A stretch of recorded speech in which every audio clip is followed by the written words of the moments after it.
टिल्लू और बिल्लू जेल में 4 साल की सजा काट रहे हैं, लेकिन बिल्लू का प्लान तो कुछ और ही है। उसकी नजर जेल से बाहर जाने वाले पाइप पे है, जो जेल की छत से बाहर की टंकी को जोड़ता है। हम इस पाइप से जेल के बाहर जा सकते हैं। अरे लेकिन ये पाइप सिपाही के कमरे के ऊपर से जाता है। पाइप पे लटकते ही हमारे पैर उसकी खिड़की से दिख जाएंगे। हाँ, पर अगर हम लटकने के बजाय चल के जाएं, तो सिपाही की नजरों से बच सकते हैं। वाह गुरु, आप तो बड़े स्मार्ट हो।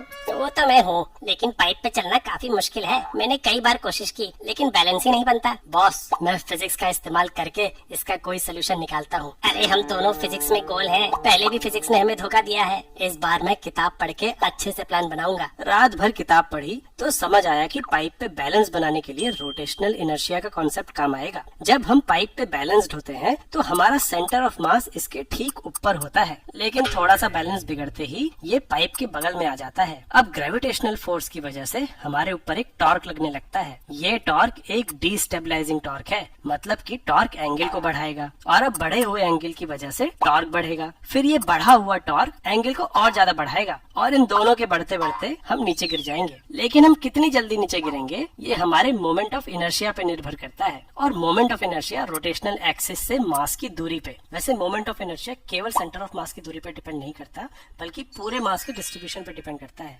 लेकिन हमारी कहानी के लिए इसको ऐसे मान लेते हैं, ज्यादा मोमेंट ऑफ इनर्शिया मतलब धीरे धीरे रोटेशन चालू होगा, और कम मोमेंट ऑफ इनर्शिया मतलब जल्दी से। इसलिए जब हम रस्सी या पाइप पे डंडा लेके चलते हैं तो हमारा कुल मोमेंट ऑफ इनर्शिया बढ़ जाता है। ये बढ़ा हुआ मोमेंट ऑफ इनर्शिया बैलेंस बिगड़ने पे रोटेशन को रेजिस्ट करता है, जिससे एक डायरेक्शन में गिरने का टाइम बढ़ जाता है और चलने वाले को वापस संभलने के लिए ज्यादा टाइम मिलता है। टिल्लू ने खुश होकर ये आइडिया बिल्लू को सुनाया। मैं क्या सर्कस वाला दिखाई देता हूँ? ये अभी भी काफी मुश्किल है, कुछ और आसान सोचो। एक और तरीका पढ़ा था मैंने। क्या? Centre of mass he change कर देते हैं। अगर हम ऐसी सॉलिड रॉड का इस्तेमाल करें और इसके दोनों सिरों पे कुल वजन अपने वजन से ज्यादा रख दें, तो हमारा सेंटर ऑफ मास पाइप के नीचे आ जाएगा। ऐसा होने से अगर हमारा बैलेंस बिगड़ेगा तो सेंटर ऑफ मास हमारे झुकने की उल्टी डायरेक्शन में जाएगा। लेकिन अब ग्रेविटी की वजह से इसके ऊपर एक रीस्टोरिंग टॉर्क लगेगा, मतलब एंगल बढ़ने पे टॉर्क तो बढ़ेगा, लेकिन ये टॉर्क अब एंगल को कम करने का काम करेगा और हम दोबारा स्टेबल पोजीशन में आ जाएंगे। हाँ,